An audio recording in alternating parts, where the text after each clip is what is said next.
de la radioterapia estereotáxica elimina de alguna manera ese problema. El cuarto punto, y muy de la mano la cirugía mínimamente invasiva, es la cirugía de separación tumoral. Y esto permite aplicar, así como les mencionaba anteriormente, la radioterapia de alta intensidad estereotáxica, sin riesgo de lesión medular y con un bajo riesgo de recidiva, separando el tumor de la médula y de tal manera de poder obtener el objetivo que queremos, que es tratar de eliminar o de disminuir la mayor cantidad posible de tumor de manera local. El quinto punto, la cirugía mínimamente invasiva, en que disminuye los riesgos quirúrgicos. Uno de los grandes fantasmas o grandes temores que tenemos en el enfrentamiento a esta patología con el tratamiento convencional es la dehiscencia, sobre todo las infecciones, y nos permite la cirugía mínimamente invasiva tener un acceso precoz a la radioterapia. Y por último, como sexto punto, es el NOMS, que es esta manera de enfrentar, de pensar frente a este tipo de patología con un enfrentamiento de tipo multidisciplinario del paciente metastásico. Permite definir una estrategia terapéutica muy ajustada a la condición de cada paciente. Y en ese sentido, el NOMS contempla básicamente 4 puntos. El estatus neurológico, las consideraciones oncológicas, la estabilidad mecánica y la enfermedad sistémica. En cuanto al estatus neurológico, se refiere básicamente al grado de infiltración epidural del canal raquídeo del paciente con una enfermedad metastásica. Y para eso se utiliza la clasificación de Bilski, en la cual la clasifica del grado 0 al grado 3. En cuyo caso, el 2 y el 3, básicamente la infiltración es muy importante, en que prácticamente no se ve licocefalorraquídeo en el tipo 3. Y siguiendo con eso mismo, podemos ver que nos ayuda para poder definir qué pacientes van a ir solamente a radioterapia o bien van a requerir de esta descompresión de la cual hablábamos previamente, que son básicamente las tipo 2 y las tipo 3. Con excepción de aquellos tumores que son altamente radiosensibles, como son el mieloma, el linfoma y el seminoma, por ejemplo, en cuyo caso muchas veces, cuando la lesión lo amerita, es suficiente con estabilizar la lesión y luego hacer radioterapia, independiente del grado de infiltración tumoral que tenga el canal raquídeo, dado que tiene una respuesta extraordinaria a la radioterapia. El segundo punto son las consideraciones oncológicas, y en ese sentido básicamente se refiere al grado de radiosensibilidad del tumor. Y esta tabla nos permite ver, de alguna manera, cuáles son los tumores que tienen lesiones que son más radioresistentes y por lo tanto si van a ser más o menos favorable el uso de la radioterapia en ellos. El tercer punto, y muy importante, es la estabilidad mecánica.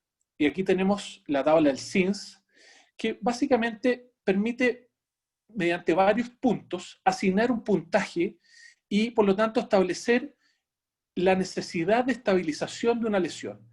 Y en ese sentido vamos a tomar en cuenta varios puntos, como es la ubicación, el alivio del dolor cuando el paciente está en reposo, el tipo de lesión, si es lítica, es blástica o bien es una mezcla, cuando hay una alteración del alineamiento de la columna producto de la lesión tumoral, de la fractura que se produce patológica, cuando hay un colapso vertebral, o si es que hay una alteración de los elementos posteriores, que puede ser de un lado o de ambos lados.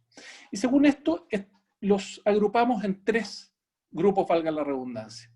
Un grupo que es estable, que va de 0 a 6, un grupo que es francamente inestable, que es de 13 a 18, y el grupo al medio, que es como una especie de zona oscura, de alguna manera, en que la estabilidad está en riesgo, entre 7 y 12.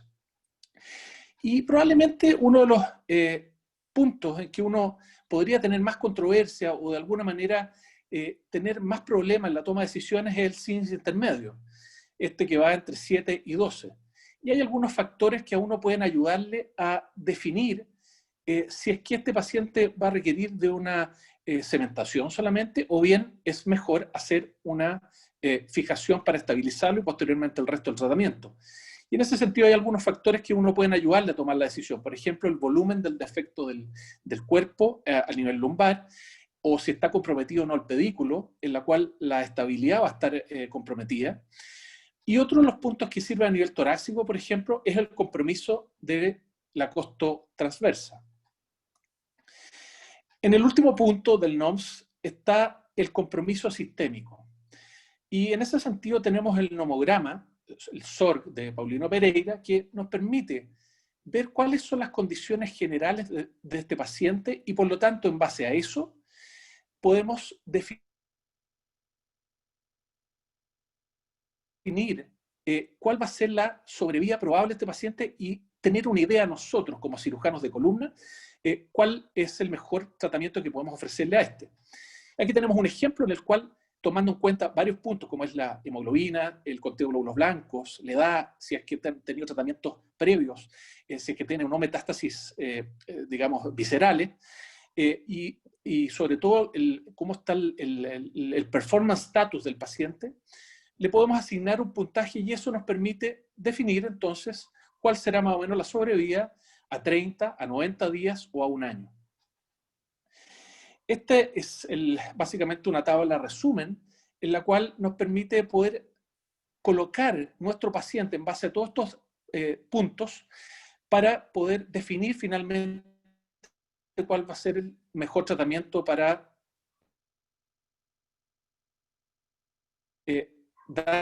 darle.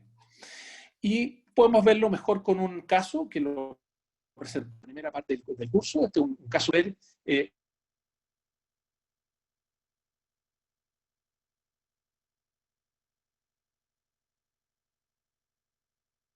es un bill que al menos 2 o 3, francamente inestable.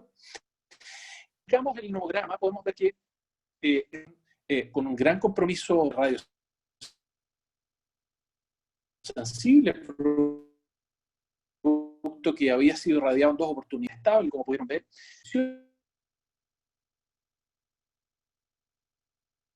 en general es bastante apropiada y por lo tanto le podíamos ofrecer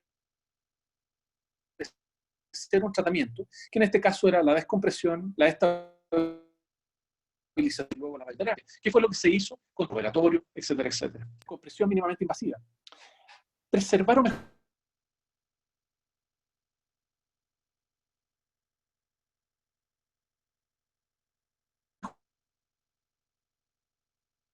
mejorar el estatus neurológico, aliviar la compresión medular y radicular, hacer espacio alrededor del cordón medular para evitar el daño por la radioterapia, la cirugía de separación tumoral, y mediante un tratamiento, porque es bien sabido que la cirugía convencional, el tratamiento convencional es tan importante, 25% con la importante, y de ellas, la dehiscencia probablemente las más temidas, porque no olvidemos que este es un paciente que tiene una enfermedad muchas veces que es incurable, por lo tanto, agregar una complicación de estas características va a hacer que el último tiempo que le quede de vida lo pasen con condiciones bastante deplorables. Por eso, ya mínimamente... Andrés, tu audio se está cortando bastante. La descompresión y... ¿Sí? ¿Me oye ahora o no? Sí, pero ¿Sí? va y viene, va y viene, va y viene. Está como cortándose bastante. Perdón. Entonces, hacer espacio alrededor del saco dural para tener un margen de seguridad al aplicar la radioterapia estereotáxica. Y los objetivos son destruir la masa tumoral, evitar el daño mielorrádico y evitar la dehiscencia post la radioterapia, como habíamos mencionado previamente. Ahí podemos ver básicamente cómo se observa. ¿Y cuáles serían las indicaciones para separación tumoral? Podemos aplicar el nomograma nuevamente. Primero, que tengamos una compresión tumoral a nivel del canal importante, con un tumor que no va a ser radiosensible. Y ahí tenemos 2 alternativas, que sea un paciente en una columna estable o no estable, y evidentemente con un paciente que esté en condiciones físicas generales adecuadas para poder aplicar el tratamiento. Y en ese caso podremos aplicar la descompresión, la estabilización y luego la radioterapia estereotáxica. Aquí podemos tener un ejemplo de esto. Vemos un cáncer de próstata reirradiado con un compromiso epidural tipo 3, con una apariencia progresiva, y vemos que después de la cirugía de separación tumoral MIS, más la radioterapia, vemos cómo la médula está reexpandida, libre, ¿no es cierto? Y con un paciente que ha recuperado su estatus neurológico previo. Existen algunas indicaciones relativas, como pueden ser las radiculopatías o mielopatías compresivas, en tumores que son radiosensibles, que uno podría eventualmente pensar en manejarlos con radioterapia.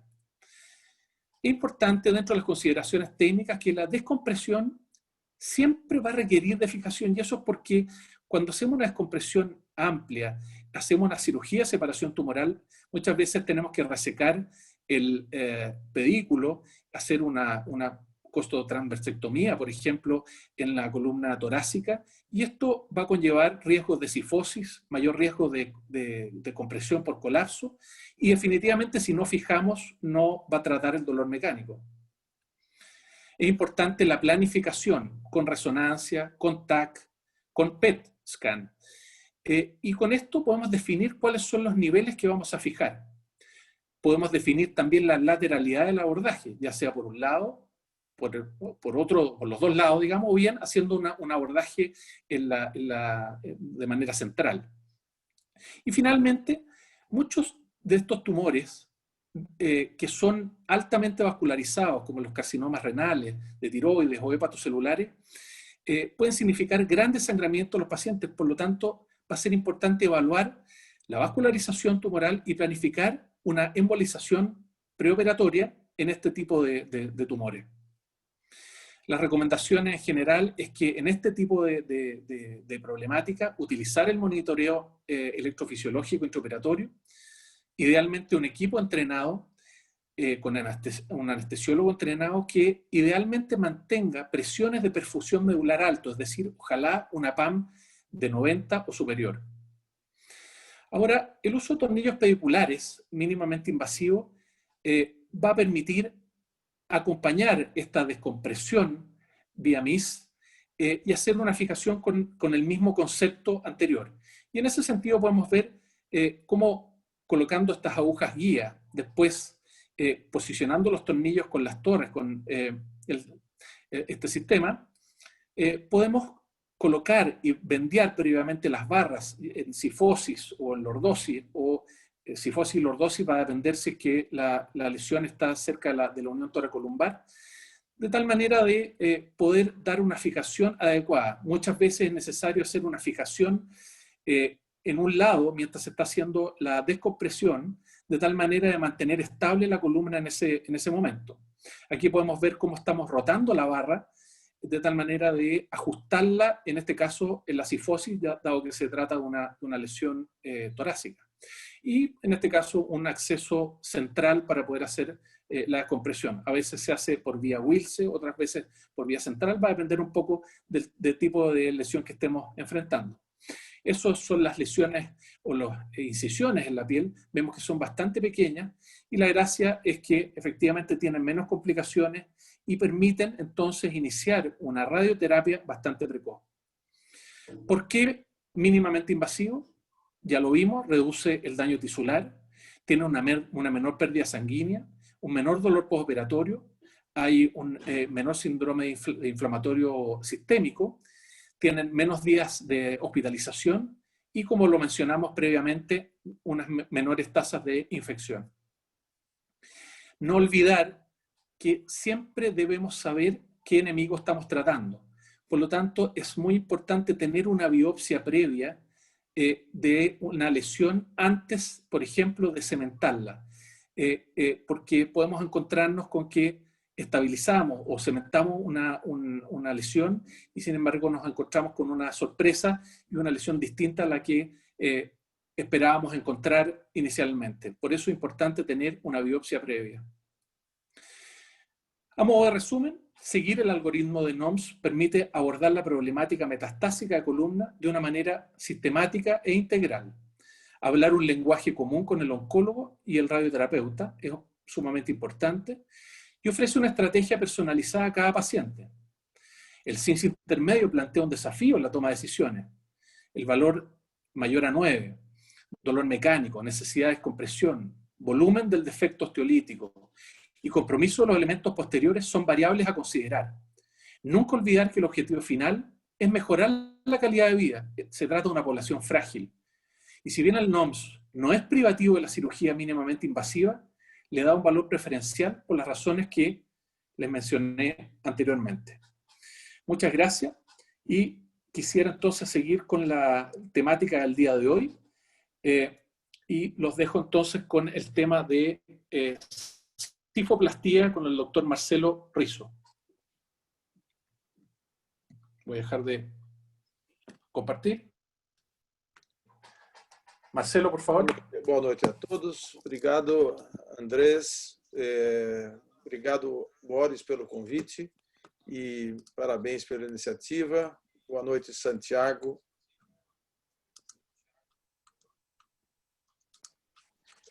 Boa noite, Álvaro. Bom, eu vou apresentar para vocês, depois dessa ótima apresentação em resumo do Andrés, algo a respeito de cifoplastia em fraturas vertebrais secundárias à metástase. A cifoplastia já é um método conhecido e utilizado no tratamento das fraturas vertebrais por insuficiência. E essas fraturas por osteoporose, elas têm também sua morbidade bastante conhecida e bastante descrita, porque ela tem um grande impacto na incapacidade física do paciente. Esses pacientes, devido à dor na coluna e podendo se associar a uma deformidade, ficam dependentes de medicações opioides e isso tem um decréscimo da sua atividade física, levando muitas vezes a um risco de morbidade maior e até a mortalidade. Desta maneira, quando nós nos deparamos com uma fratura osteoporótica, levando em conta a dor do paciente, o tempo de duração da dor, critérios de imagem, quer sejam critérios de ressonância magnética, que nos confirmem que essa fratura é uma fratura aguda, uma fratura recente. Critérios morfológicos obtidos na imagem, mostrando uma redução de mais de 25% da altura do corpo vertebral. Ou avaliações evolutivas, quer seja de imagem, com progressão da perda de altura vertebral, evolução da incapacidade física e evolução dos sintomas, nos levam a indicar um tratamento com cimentação, cifoplastia ou vertebroplastia. A cifoplastia tem seu resultado conhecido no curto e no longo prazo, apresentando uma melhora no critério de dor, melhoria na qualidade de vida, melhoria da mobilidade do paciente, restauração, eventualmente, da altura vertebral e baixíssimas taxas de complicação. E esse resultado positivo se confirma no longo prazo, com a manutenção dessa funcionalidade obtida com tratamento. Transpondo isso para tumores, e já como bem apresentado pelo Andrés, nós vemos hoje que o câncer metastático está aumentando de uma maneira geral. E sendo a coluna o terceiro sítio de metástase mais comum, depois do pulmão e depois do fígado, nós temos que ter esta preocupação diante do nosso paciente, utilizando essas técnicas, esses critérios modernos que decorrentes da evolução da oncologia. 5 a 10% dos pacientes com câncer vão apresentar metástase vertebral em algum momento do curso da doença, e desses até 20% vão ter algum grau de déficit neurológico. Em números absolutos, se nós pegamos dados norte-americanos, entre 75 e 100 mil pacientes com fraturas vertebrais anualmente decorrentes de câncer serão diagnosticados.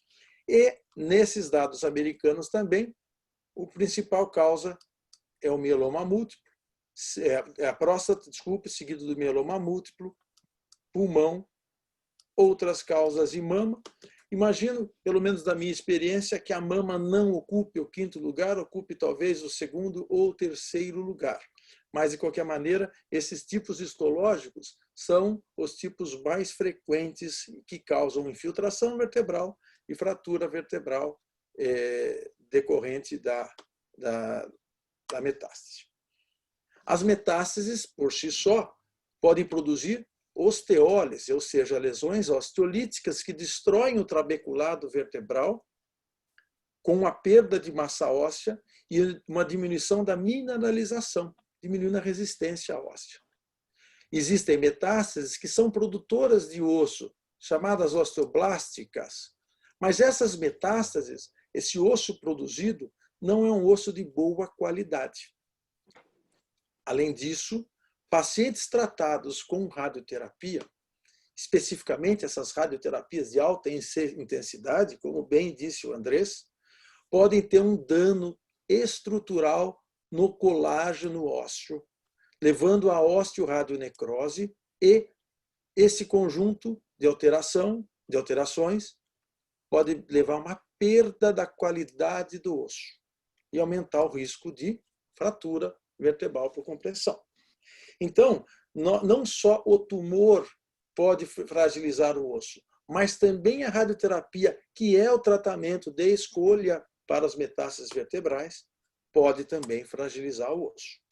E, quando nós pensamos no objetivo dos tratamentos dos tumores metastáticos, nós estamos pensando em tratamentos paliativos, que têm como principal objetivo aliviar a dor, preservar ou melhorar a função neurológica, preservar ou restaurar a estabilidade mecânica e colaborar com o controle local da doença. Existem diversos estudos que tentaram avaliar a eficácia da cifoplastia com balão em pacientes com câncer e demonstrou-se, primeiramente, que é uma técnica que é bastante segura, que é uma técnica que não protela o tratamento de químio e o tratamento da radioterapia, que são tratamentos primordiais para o paciente com câncer metastático. E quando nós avaliamos o desfecho de dor, comparando os pacientes tratados com cifoplastia por balão e os pacientes tratados com tratamento não cirúrgico, nós vemos uma evolução significativamente mais favorável no grupo dos pacientes tratados com a cifoplastia. Então, é um método bastante interessante quando bem indicado nos pacientes com dor secundária, fraturas metastáticas. E aí, voltando nesse slide e fazendo uma analogia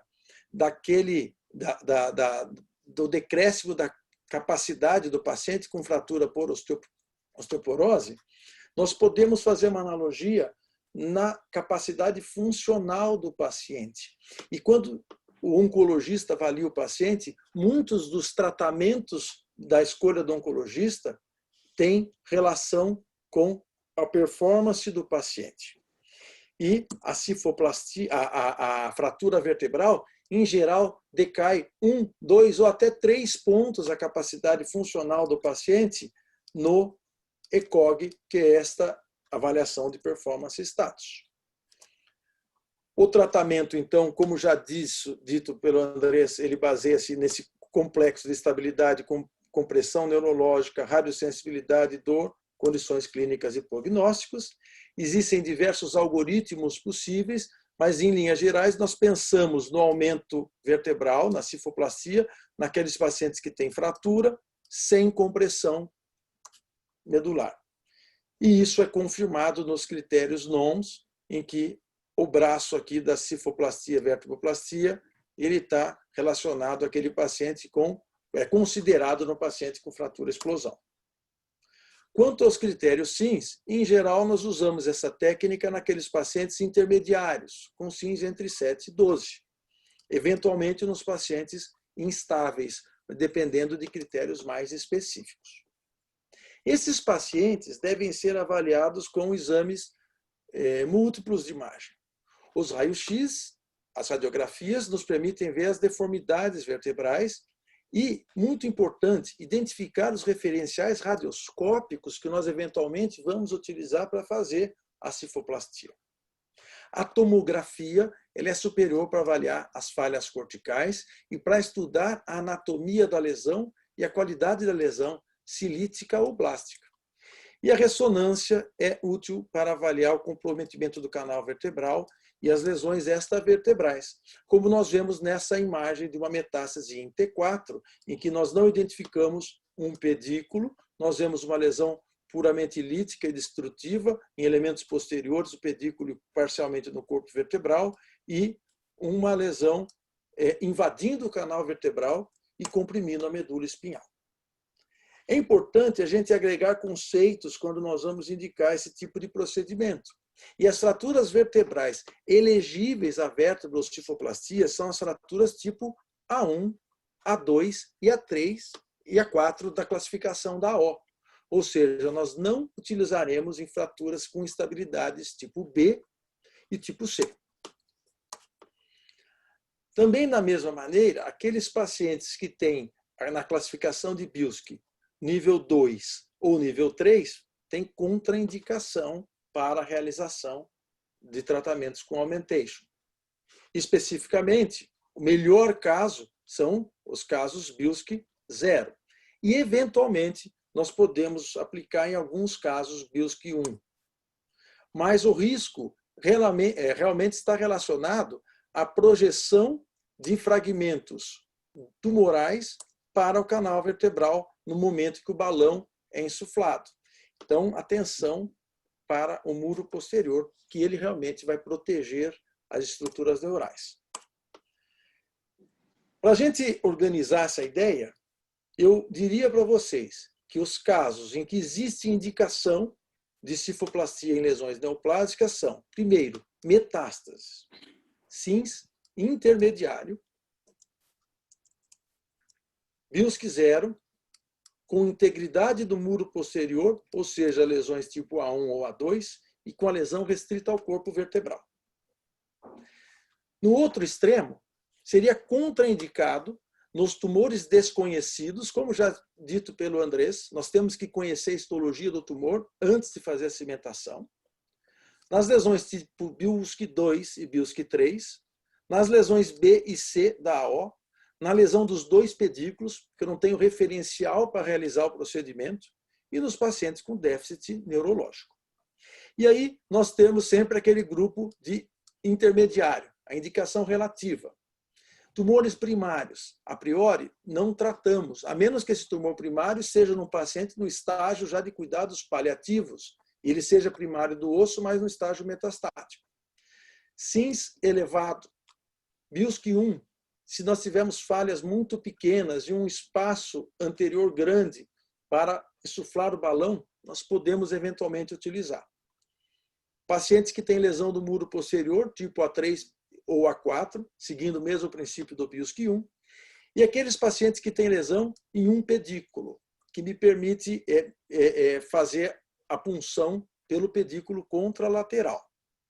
É importante salientar que, tecnicamente, as cifoplastias em tumores são mais complexas e mais difíceis do que as cifoplastias por lesões osteoporóticas. O acesso é transpedicular, nós acessamos o pedículo vendo os referenciais radioscópicos e fazendo uma incisão da fáscia e da pele da fáscia 1 centímetro lateral e 1 centímetro superior ao pedículo. Fazemos a punção às 3 horas do lado direito, às 9 horas do lado esquerdo, e ajustamos o ângulo de projeção da agulha no perfil e sempre progredimos a agulha na visão antero-posterior. Nunca se progride a agulha pelo pedículo em perfil. Uma vez o pedículo atingiu o corpo vertebral, nós passamos o fio guia e aí é o momento de passar o trocar e obter uma amostra para biópsia. E fazemos a drilagem até 3 a 5 milímetros da porção anterior do corpo, posicionamos o balão, identificando os referenciais do balão e escolhendo o balão previamente adequado, quer seja de 20 milímetros, de 15 milímetros ou de 10 milímetros, e insuflamos os balões bilateralmente. É importante ter em mãos a cureta, porque muitas vezes lesões blásticas não permitem uma insuflação uniforme do balão. e é preciso criar uma cavidade adequada para insuflar o balão sem muita resistência, sem danificar o balão e sem provocar pequenas fissuras ósseas. Uma vez o balão insuflado, nós terminamos a insuflação ou quando atingimos a redução, ou quando a máxima pressão do balão, ou o máximo volume, ou se o balão atingiu contato com a end plate vertebral. E obtendo um cimento numa viscosidade adequada, ou seja, um cimento numa viscosidade mais ou menos de pasta de dente, nós fazemos a cimentação do corpo vertebral, sempre sob radioscopia, evitando lesões como essas aqui. Como nós evitamos o extravasamento do cimento? Fazendo uma punção única no pedículo, trabalhando com o cimento mais viscoso possível,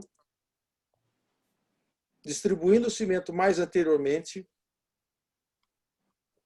limitando a quantidade de cimento e insuflando, colocando o cimento com baixa pressão. Então, com isso, e na visão direta radioscópica, nós teremos sucesso na nossa cifoplastia.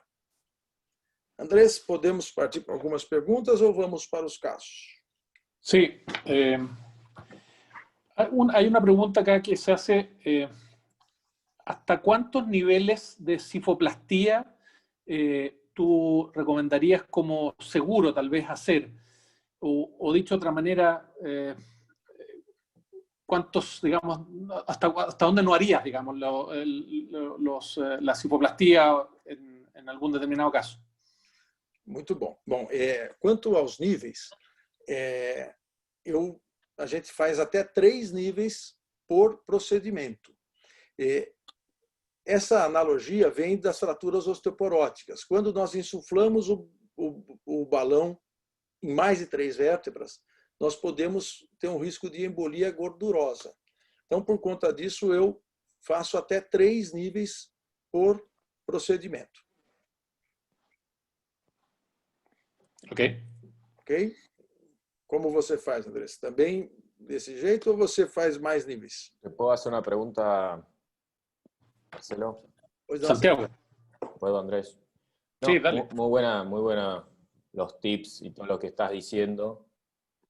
En este tema tan importante que es evitar la fuga y ser efectivo con la cantidad de cemento que pones, ¿cuántos mililitros habitualmente pones para una fractura típica metastásica o osteoporótica, una A2? Bom, depende. Se for uma fratura lombar, eu ponho até 8 mililitros. Não mais que isso. Mas, em geral, 6 mililitros por vértebra. Em fraturas torácicas, de 4 a 6 mililitros. Né? Metade em cada pedículo. E vocês?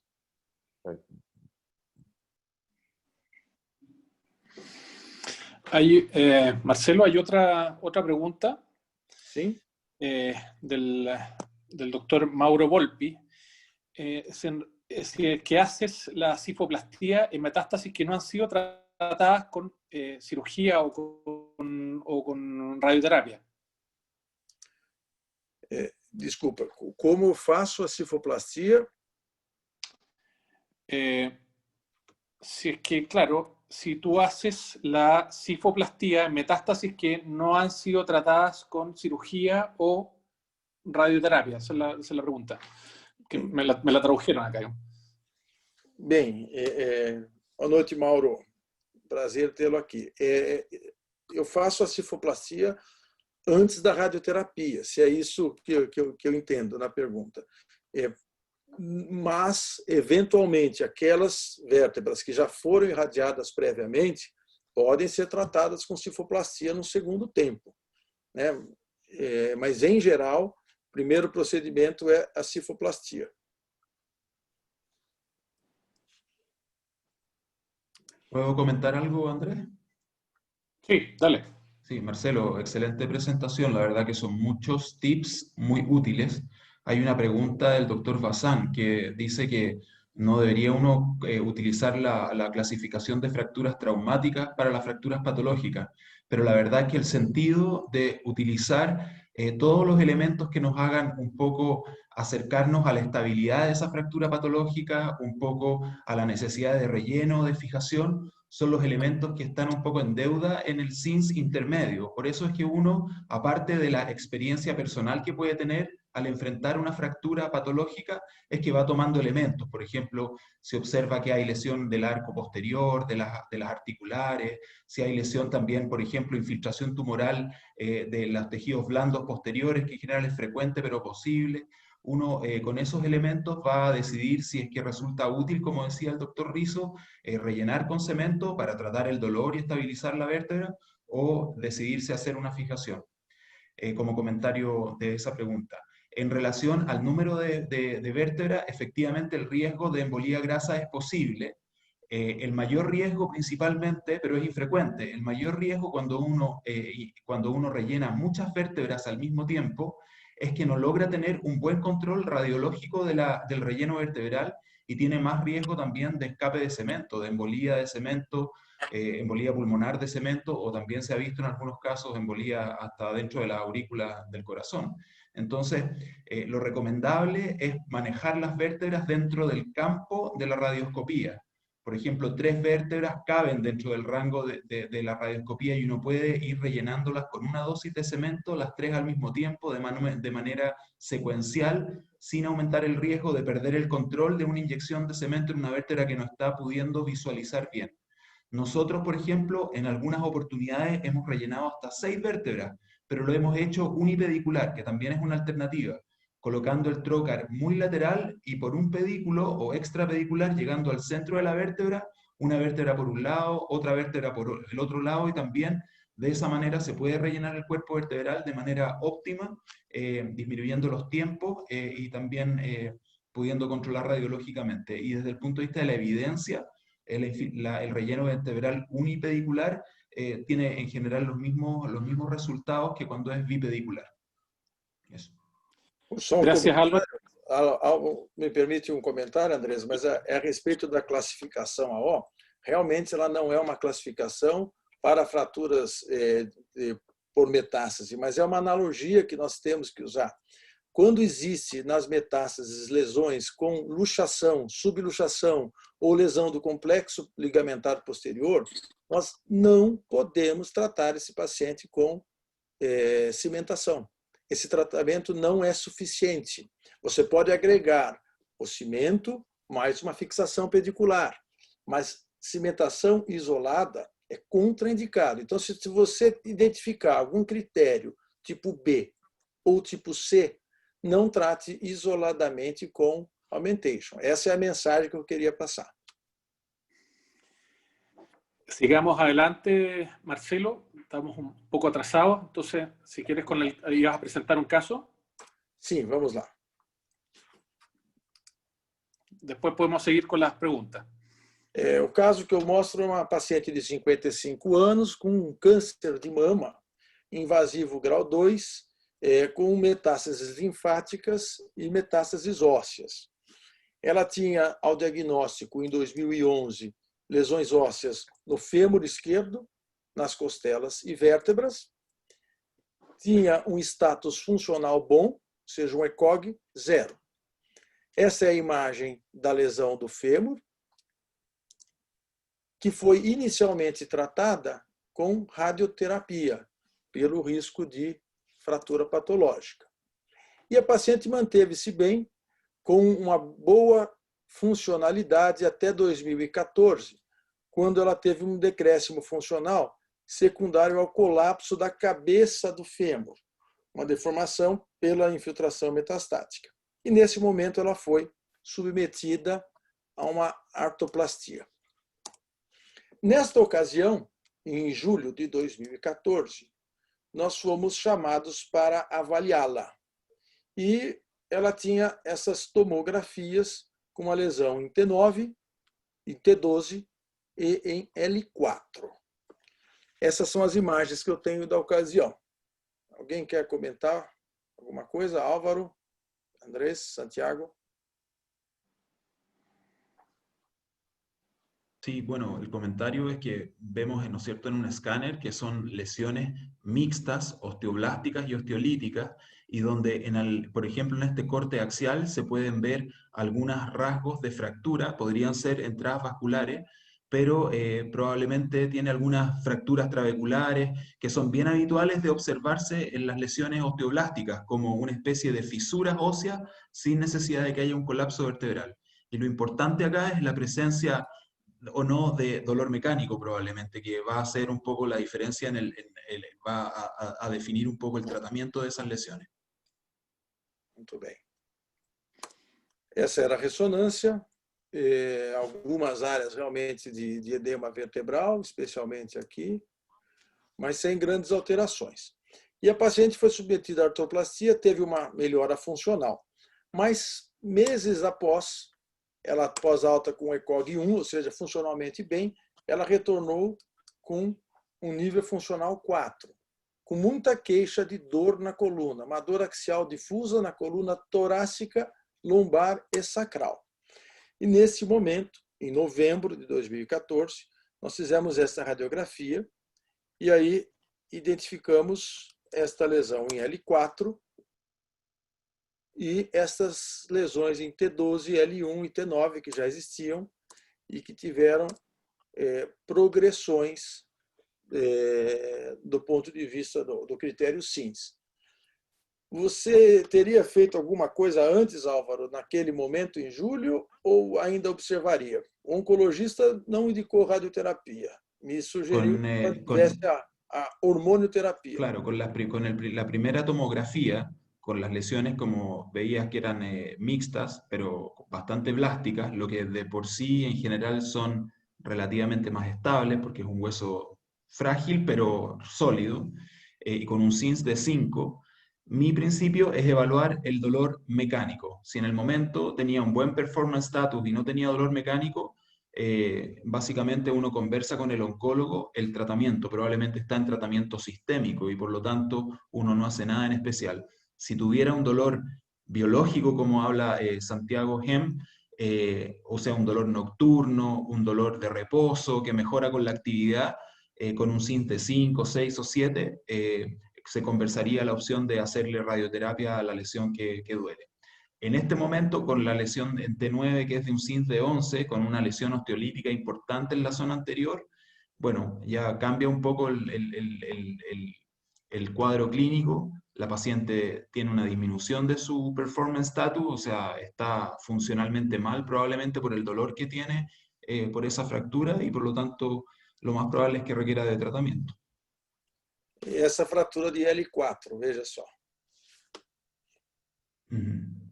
E o que você faria de tratamento agora, Álvaro? Bueno, primero vería si tiene o no compromiso neurológico, ¿ya? Si esta paciente no tiene compromiso neurológico, probablemente no lo tiene un dolor mecánico evidente, Sí. es una fractura que podría tratarse mediante una vertebroplastía. Seguiría el algoritmo del NOMS, vería más o menos cuál es su probabilidad de sobrevida, pero de todas maneras, con una probabilidad de sobrevida baja, o la cifoplastía, siendo un procedimiento de muy poca agresión y riesgo, está indicada para el tratamiento del dolor. La radioterapia aislada en esta paciente no está indicada porque tiene fractura de la zona de la base del pedículo y la radioterapia no trata las fracturas, evita que las fracturas se produzcan en una vértebra metastásica. Entonces, efectivamente, esta podría tratarse con una cifoplastía, con cierto cuidado porque tiene algunas áreas que son líticas, colocando el cemento muy anterior probablemente. Santiago, ¿concorda? Sí, estoy de acuerdo. Yo lo único que, digamos, si yo veo esta fractura, voy a fijarla, pero lo que me inclina la balanza a tomar una conducta quizás de hacer una SIFO, que también es válida para estabilizarla, sería el mal performance status del paciente. Aunque de todos modos hay trabajos ahora que dicen que priorizar la calidad de vida no importa que la sobrevida del paciente sea baja. Así que hay que estabilizarla. Una opción es la SIFO. Yo por ahí le haría una fijación percutánea, un nivel por arriba, uno por abajo. Creo que no tiene demasiada agrego demasiada morbilidad, pero cualquiera de las dos técnicas las encuentro válidas. Muito bem. Yo la verdad es que, al igual que Santiago, pienso lo mismo. Me parece que, claro, si bien es cierto, tiene un SINS de 11, pero uno de los factores que uno debiera considerar en columna lumbar es que tenga un compromiso del pedículo, en este caso. Si la paciente tiene además un dolor mecánico importante, yo creo que también le haría una fijación, un nivel por arriba, un nivel por abajo, y con eso solucionamos el problema, sin ser realmente un procedimiento que sea muy agresivo para el paciente. En realidad, con una cirugía de poco tiempo, de poca agresión en general, el paciente se puede levantar muy precozmente, por lo tanto, me parece que es una alternativa bastante buena en este caso. Muito bem. Então, não combinamos, mas foi o que nós fizemos, né?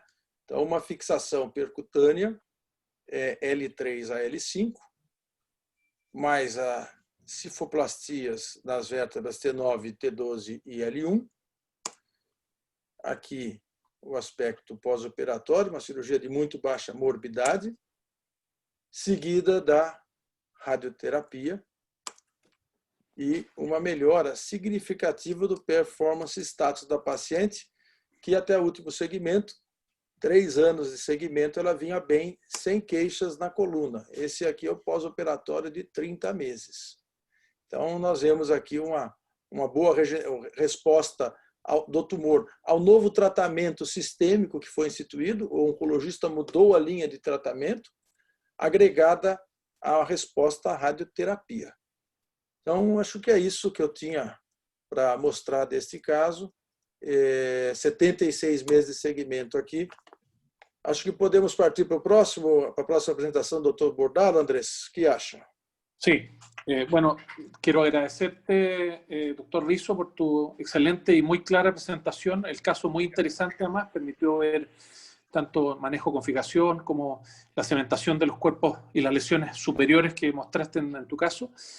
Y quisiera dejarlos ahora con el doctor Bordalo, con manejo del dolor y básicamente disminución de masa tumoral con el uso de radiofrecuencia y algunos casos. Doctor Bordalo. Obrigado. Olá, boa noite. Obrigado pela introdução, Andrés. Boa noite, Álvaro, Santiago e ao Marcelo. Eu vou falar hoje da ablação por radiofrequência para as metástases ósseas. É um player novo que está chegando, que é a radiofrequência, e eu quero mostrar para vocês a nossa experiência. Eu acho que ele vai ajudar bastante nesse tratamento aí das metástases ósseas vertebrais. Então, eu vou começar falando dos princípios básicos da radioablação.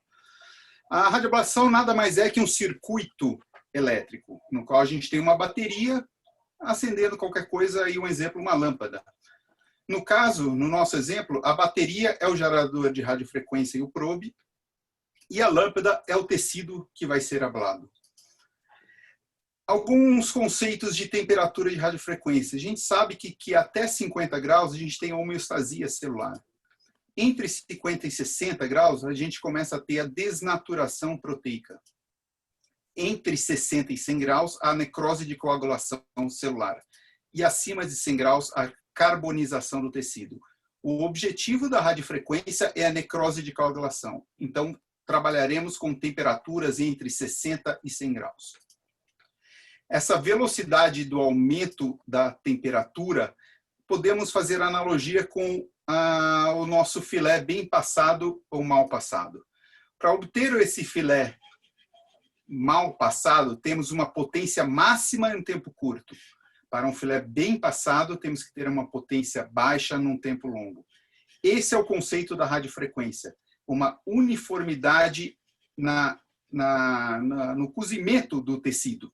Então, aqui utilizaremos uma frequência, uma temperatura baixa por um tempo mais longo. Aqui um conceito de radiofrequência monopolar e bipolar. Monopolar, no qual a gente tem um gerador indo com o circuito rodando entre o probe e um grounding pad. Então, o circuito elétrico vai rodar aqui. Na bipolar, temos os dois eletrodos no mesmo probe. Então, o circuito vai rodar aqui, apenas nesse probe. Isso traz uma grande vantagem, especialmente para a coluna, no qual não temos essa circulação de eletricidade por uma ampla distância do paciente. Vai rodar apenas ali no eletrodo. Para a coluna, isso é essencial. Então, a introdução da radiofrequência bipolar mudou o tratamento da radiofrequência na coluna vertebral. Conseguimos obter aqui uma grande eficácia num tratamento local com o uso da radiofrequência bipolar. Então, a ablação bipolar é mais controlável e previsível do que a monopolar. Isso para a coluna é essencial. Então, esse é o probe bipolar, no qual a gente tem um eletrodo proximal e um eletrodo distal, e esse circuito elétrico se faz entre os dois. O probe, esse sistema de radioablação bipolar é justamente o OsteoCool. Então, os parâmetros de radioablação foram otimizados para produzir a maior ablação possível no osso, com menor dano em tecidos adjacentes. A radioablação bipolar também permite a criação de áreas de ablação previsíveis e controláveis, importante na coluna, e é totalmente automático, muito fácil de usar no dia a dia. Esse é o probe de radiofrequência, no qual a gente tem a ponta ativa aqui, constituída por um eletrodo proximal e um eletrodo distal, e o circuito elétrico sendo conduzido aqui entre esses dois eletrodos. Ele é resfriado internamente, isso é importante para aumentar a eficácia da radioablação, esse resfriamento. Os probes não resfriados têm uma ablação mais importante, com uma temperatura maior e numa zona de ablação menor. Então, eles funcionam também com uma variedade de tamanhos de cânulas e são de uso único. Desde 7 milímetros até 20 milímetros.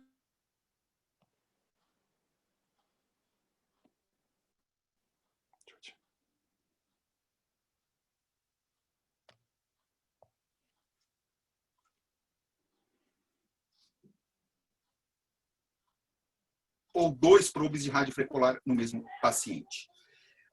Vem com kit de acesso ósseo, construído de uma cânula, com um estilete, um drill. As cânulas têm diversos...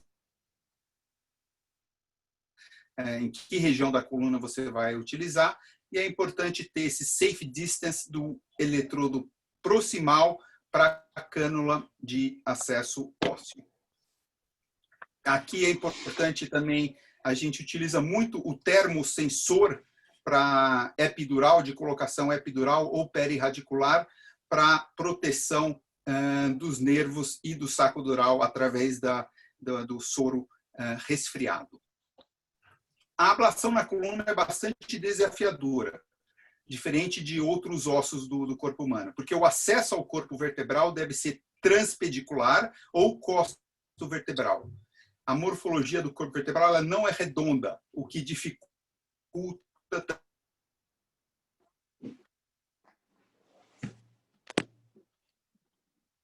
a linha média na parede posterior, é difícil pelo acesso transpedicular aqui.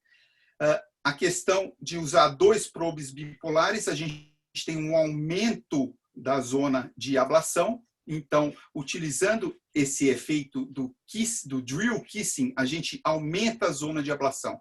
Repare que a zona de ablação de um eletrodo único é essa, utilizando os 2 eletrodos, aproximando eles numa distância de mais ou menos 5 milímetros, esse aumento da zona de ablação com a morfologia do corpo vertebral. Então, isso ajuda bastante no nosso dia a dia. Aqui um exemplo dessa metástase vertebral, os 2 milímetros, a gente tem uma zona de ablação aqui pegando praticamente todo o corpo vertebral. Essa é a ressonância pós-ablação, com necrose aqui do tecido tumoral. Um outro caso, então, a gente utilizou aqui as duas sondas de ablação, um pouco mais para o lado esquerdo, aqui a hidrodissecção para proteção do saco dural. Essa seria a nossa zona de ablação aqui nesse caso. É importante o acesso transpedicular ao corpo vertebral. No caso da coluna dorsal, o costo vertebral, tá? No caso da lombar, o transpedicular, e a abordagem extrapedicular deve ser evitada pela questão da lesão da artéria segmentar que passa ao lado do corpo vertebral. Só para lembrar um caso da literatura, aqui uma biópsia do corpo vertebral por via extrapedicular, e com evolução com uma consequente isquemia medular por lesão de artérias segmentares laterais ao corpo vertebral. A determinação do limite posterior da ablação é determinada pela cânula de acesso. Então, a gente vai posicionar a cânula de acesso até onde achamos que tem que ser o limite posterior da ablação. Então, esse é o limite. Posterior, isso com a cânula de acesso a gente consegue determinar.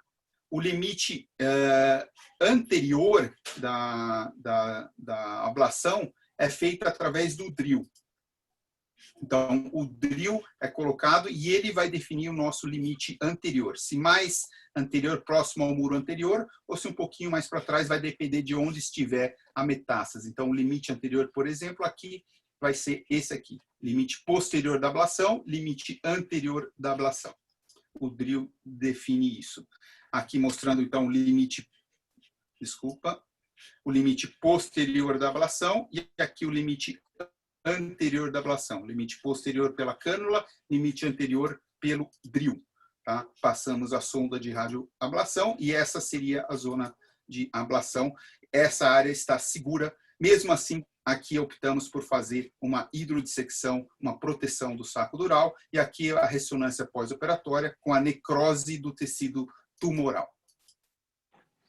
A inserção dos probes, ele encaixa aqui nas cânulas, então a gente tem que introduzir até haver esse encaixamento para conseguir obter aquela zona desejável de ablação e o safe distance entre a cânula e o eletrodo e não circular corrente aqui para a cânula óssea.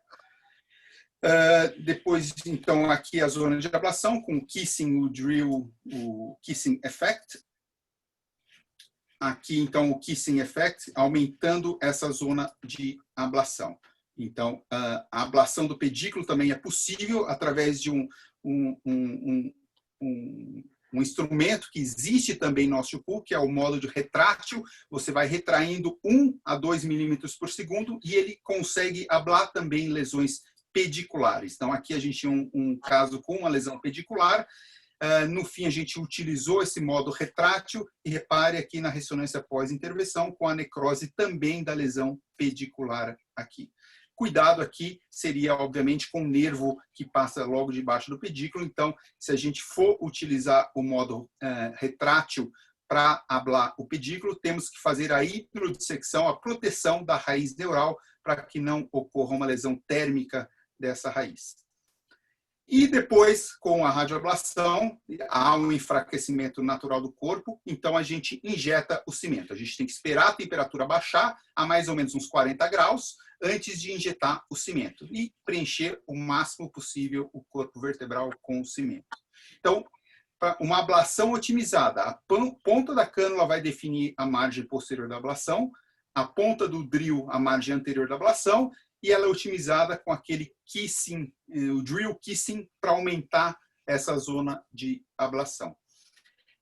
A ablação na coluna é indicada nos tumores ósseos benignos, como osteoma osteoide, o tratamento paliativo de lesões malignas metastáticas e a paliação da dor associada a essas lesões metastáticas. O que existe já de tratamento combinado? Radioablação com vértebro ou cifoplastia. Nesse trabalho aqui, a gente observa uma redução de 5,9 do score de dor basal até 3,7, tá? E em 70% dos pacientes, uma redução importante, mais de 2 pontos na melhora do score de dor, 3 meses após o procedimento, sem complicações relacionadas ao procedimento. Algumas limitações nesse estudo, no entanto. Nesse outro trabalho, no qual estudou a radiofrequência com a vertebroplastia e apenas a vertebroplastia isolada. Aqui, vertebroplastia e osteoplastia também. O que foi observado?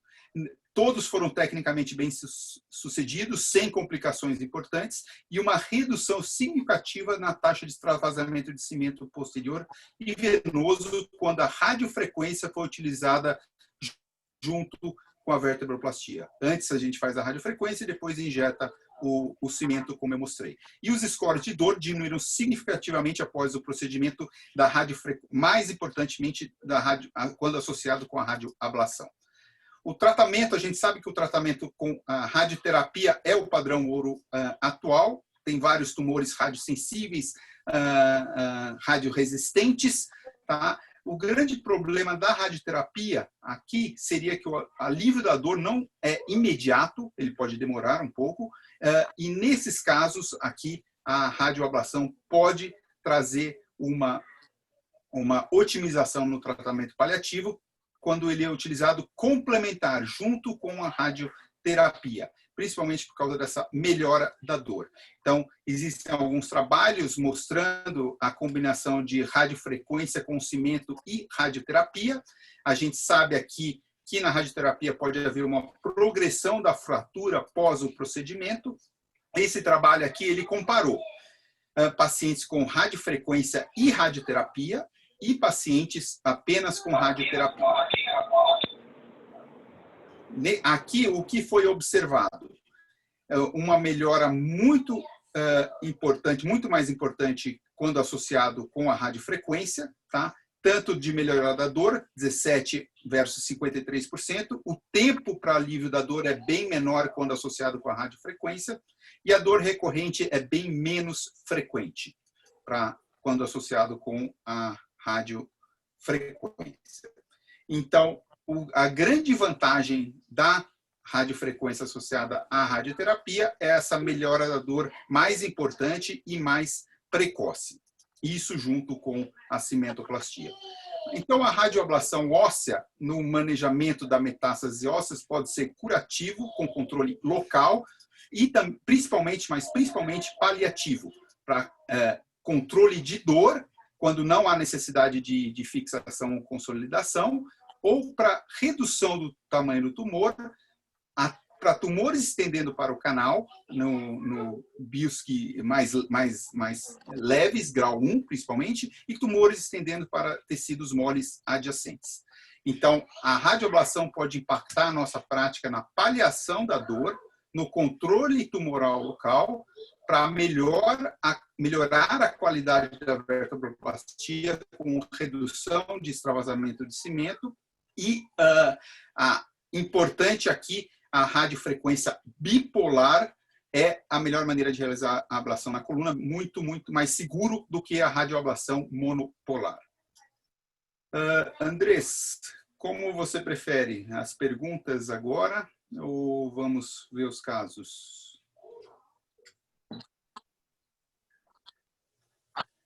Yo creo que puedes pasar a hacer los casos ahora y dejamos las preguntas al final, Marcelo. Ok.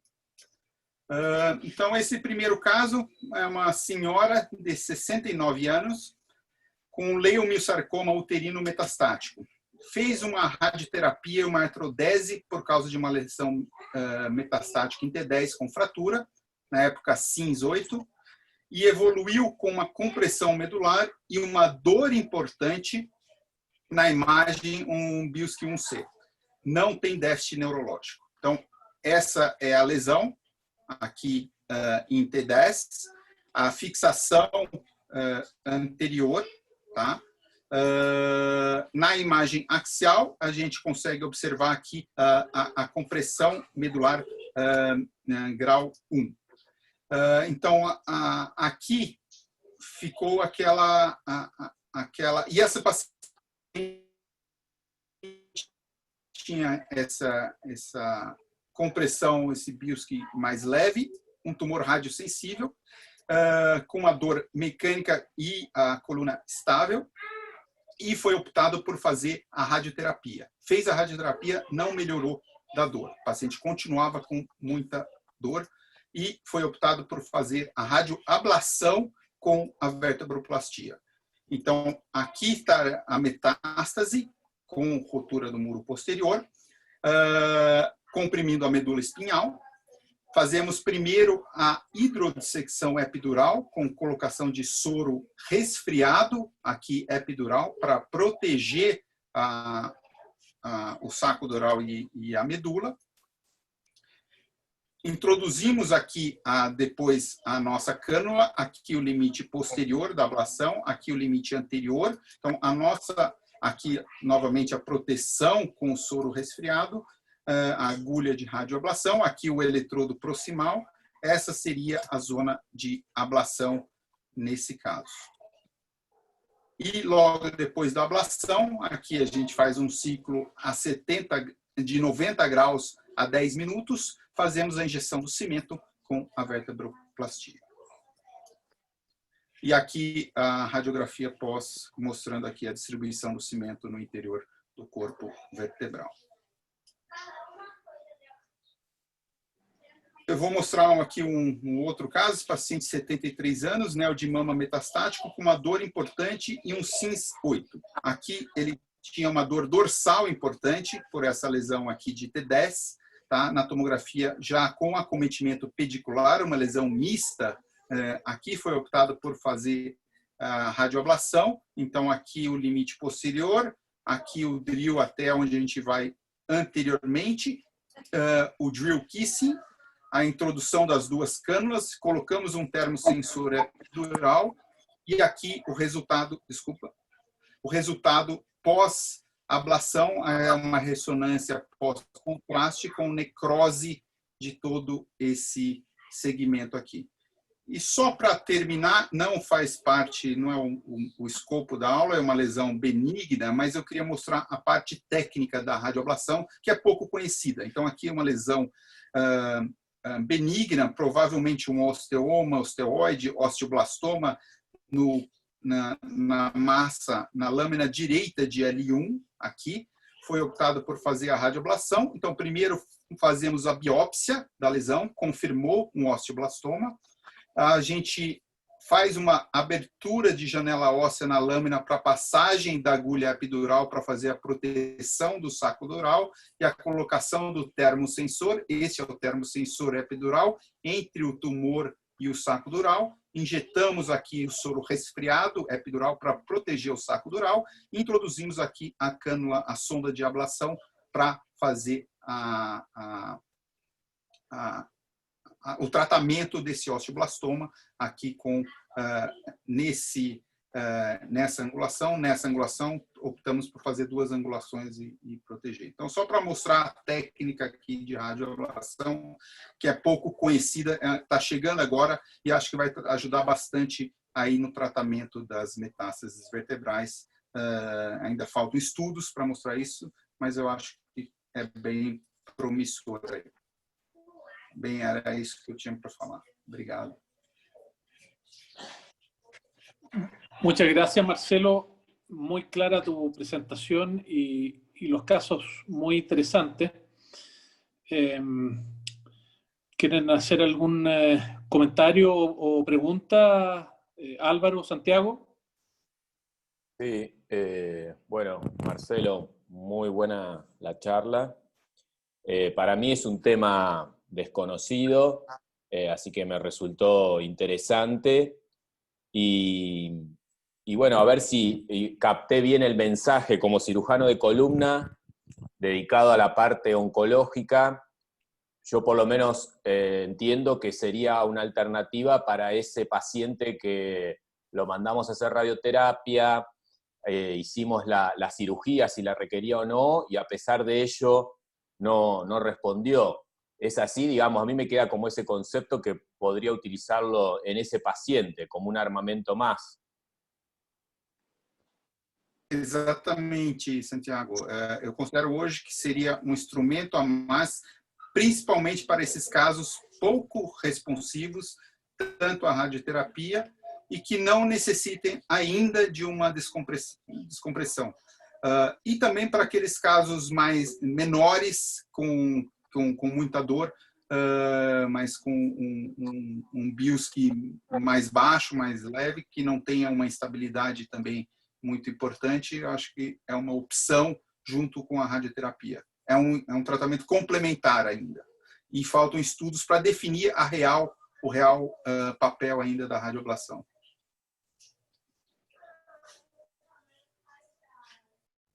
Gracias. Marcelo, una pregunta. Perdón. No, dale. Marcelo, una pregunta. Marcelo Bordalo. Perdón. Quisiera preguntarte en relación a este tipo de procedimientos. ¿Es posible hacerlos con un arco en C de rayos convencional, digamos? ¿No es necesario utilizarlos con algún otro tipo de imagen más sofisticada? Não é possível. Eu já realizei numa radioscopia normal. A gente precisa dos parâmetros de pedículo e de muro posterior igual para uma vertebroplastia, para uma cifoplastia. Conseguimos fazer tranquilamente numa escopia. Não é necessário uma tomografia, por exemplo, para fazer. Então, é possível fazer, sim, com um arco C. Muy claro. Álvaro, ¿tenías una pregunta? El doctor Rizzo tenía una pregunta previa. Posso? Marcelo? Sim. Bordalo, parabéns. Muito esclarecedor, muito interessante a apresentação. O que eu queria saber é, quando você tem uma lesão muito desforme, envolvendo o pedículo, você vai colocar 2 probes, você coloca, como é que você planeja a distância assimétrica deles? Tem algum jeito? Aí, nesse caso, tem que usar realmente a tomografia.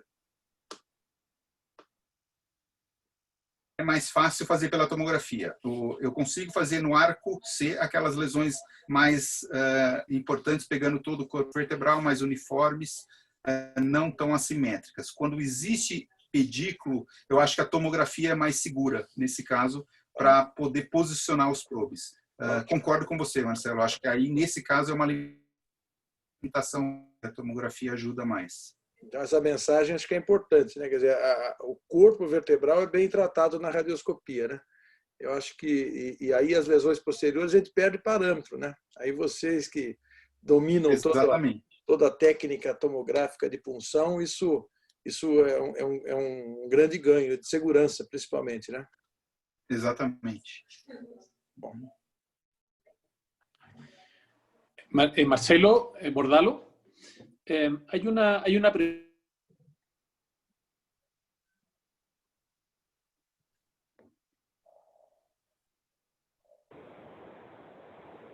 No se escucha el doctor Lissoni. No estoy escuchando, Andrés. ¿Cuánto tiempo es posible? Ahora. Perdón, la pregunta es ¿cuánto tiempo después de la radiofrecuencia es posible hacer la radioterapia? A gente faz... Sim. Há 3 dias depois é possível fazer a radioterapia. Esperamos 3 dias para a própria consolidação do cimento, então a gente espera 3 dias, é isso que é preconizado pela literatura também. Pelo menos 3 dias. Perfecto. Muchas gracias.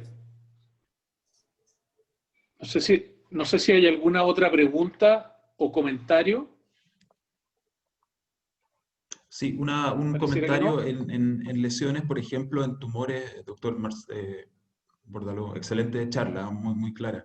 En lesiones que uno va a ir a rellenar típicamente, o en lesiones que ha fijado y que son de tumores radioresistentes, ¿cuál es la diferencia entre la ablación por radiofrecuencia y una radiocirugía, una radioterapia estereotáxica de alta intensidad que tiene tasas de recurrencia bajas? En general, ¿cuál sería el punto de decisión entre una y la otra?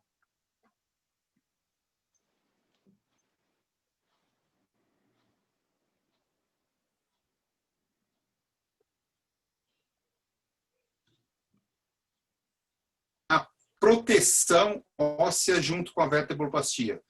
Então, além de tratar o tumor, conseguir fazer o tratamento do tumor, temos a possibilidade, no mesmo tempo de procedimento, fazer a vertebroplastia. Mas eu acredito que é um método complementar ainda. Eu acho que não substitui a radioterapia de jeito nenhum, ele apenas complementa esses casos. Eu acho que é reservado para os casos de não resposta a uma radioterapia. Então, nesses casos, a mão de radioablação. Ainda não temos dados para utilizar apenas a radioablação e descartar a radioterapia. Ok. ¿Conseguiu entender? Muy bien. Bien. Muchas gracias, Marcelo, ambos Marcelo, Rizo, Bordalo. Excelentes presentaciones, muy claras ambas.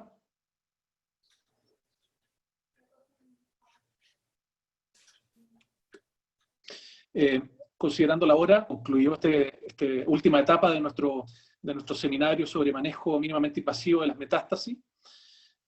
Creo que han sido 3 sesiones muy interesantes en las cuales hemos compartido experiencias en este tema. Particularmente esta última sesión, sobre todo en la radiofrecuencia o radioablación, en la cual muchos de nosotros tenemos poca experiencia en la práctica clínica. Por lo tanto, creo que la presentación del doctor Bordaló ha sido extraordinariamente clara y nos abre una alternativa terapéutica adicional para el enfrentamiento de este tipo de problemática. Quiero agradecerles a todos los asistentes por haber estado el día de hoy con nosotros, y en particular quiero agradecer a la gente que nos ayudó para poder hacer esto, el equipo de Medtronic, al doctor Álvaro Silva, el doctor Santiago Gem y los doctores Marcelo Bordaló y Marcelo Rizo. Muchas gracias por todo y nos estaremos viendo en una próxima oportunidad. Gracias a todos. Bom, obrigado e boa noite a todos. Gracias. Buenas noches. Buenas noches a todos. Buenas noches a todos y gracias. Gracias. Luis.